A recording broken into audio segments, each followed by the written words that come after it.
Hello and welcome to Clearview News Desk. We're reaching you live from Nigeria's capital city, Abuja.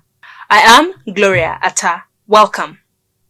Tension has gripped the Bazar community and surrounding villages in Yabo local government area of Sokoto State following a fresh demand by suspected bandits for the payment of 15 million naira levy with a threat to unleash deadly attacks on residents who fail to comply.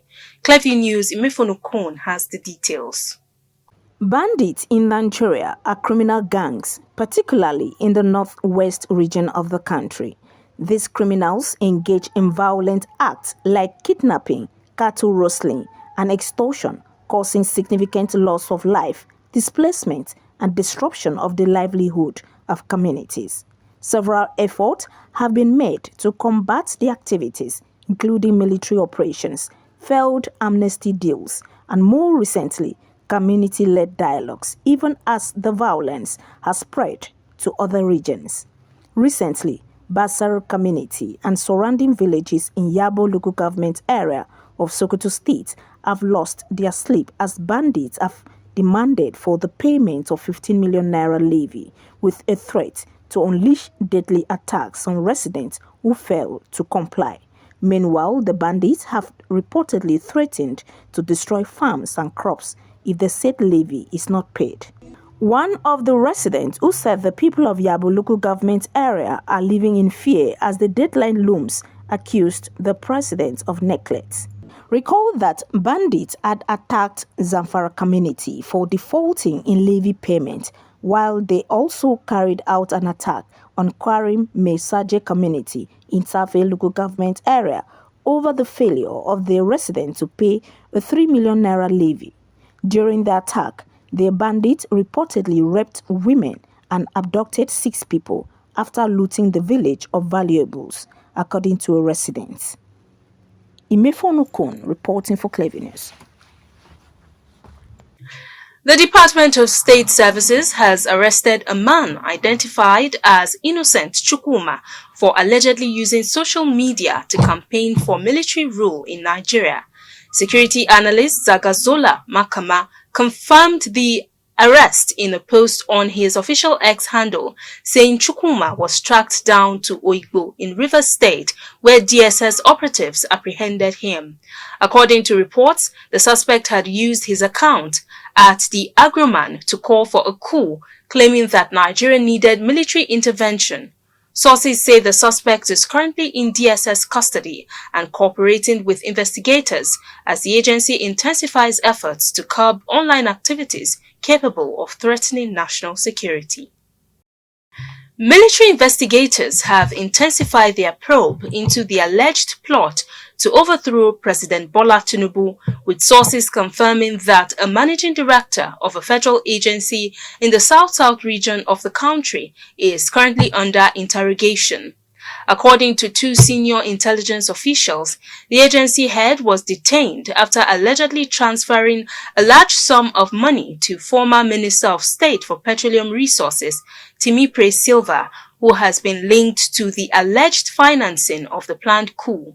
An intelligence source disclosed that investigators are working on the possibility that the funds were meant to support the operation.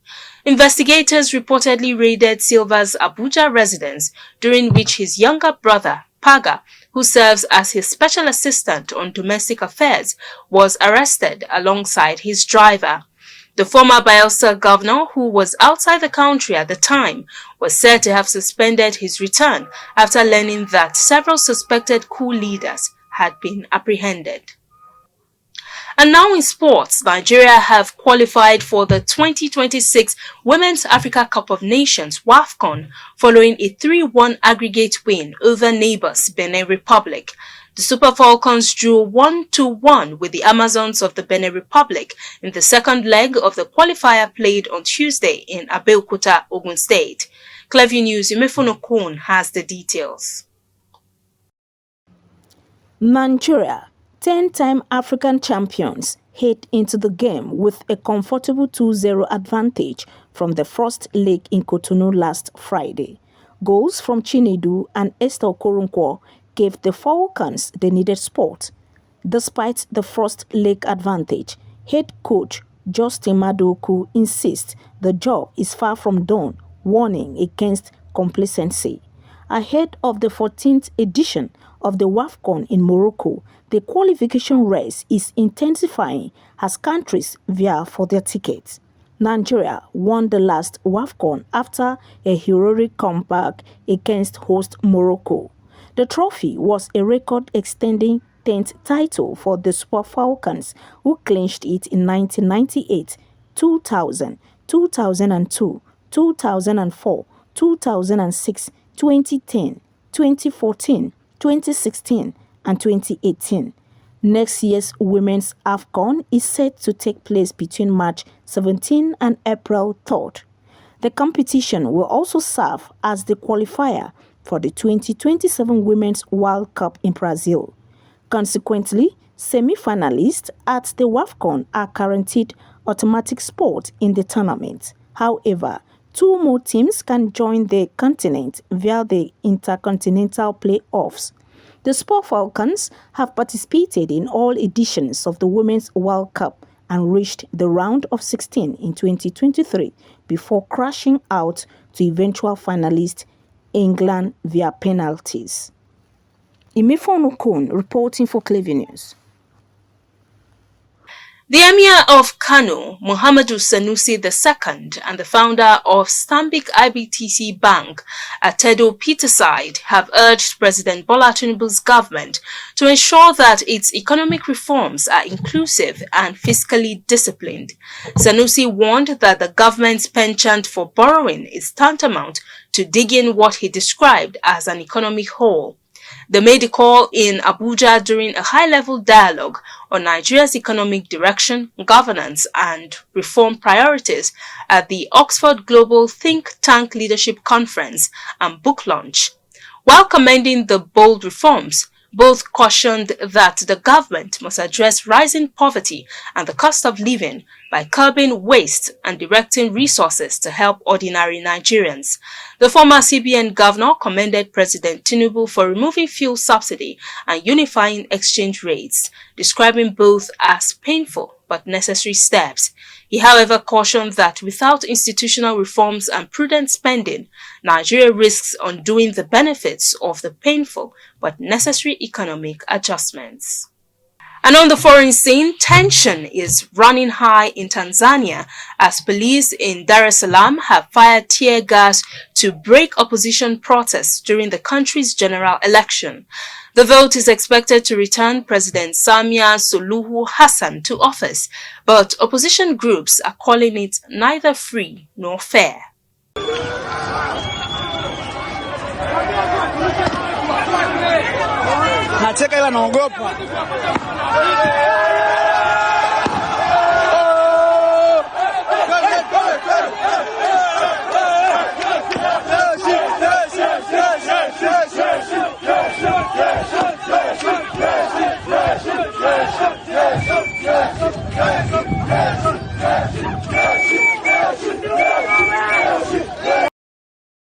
Police moved in on groups of demonstrators early Wednesday after protesters blocked major roads demanding electoral reforms and freedom for detained political leaders. Witnesses report several injuries as security forces used tear gas and batons to disperse the crowd. Voter turnout across the city was noticeably low when polls opened, as many citizens stayed home amid safety concerns.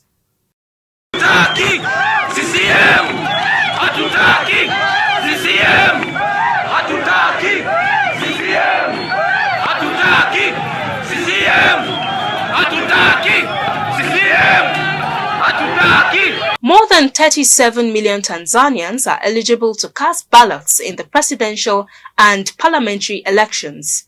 President Samia Suluhu, seeking a second term, faces little real competition as her ruling party, Chama cha Mapinduzi, or CCM, has dominated national politics since independence and has never lost an election.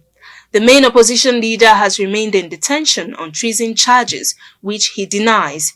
His party has boycotted the polls, calling the process a charade.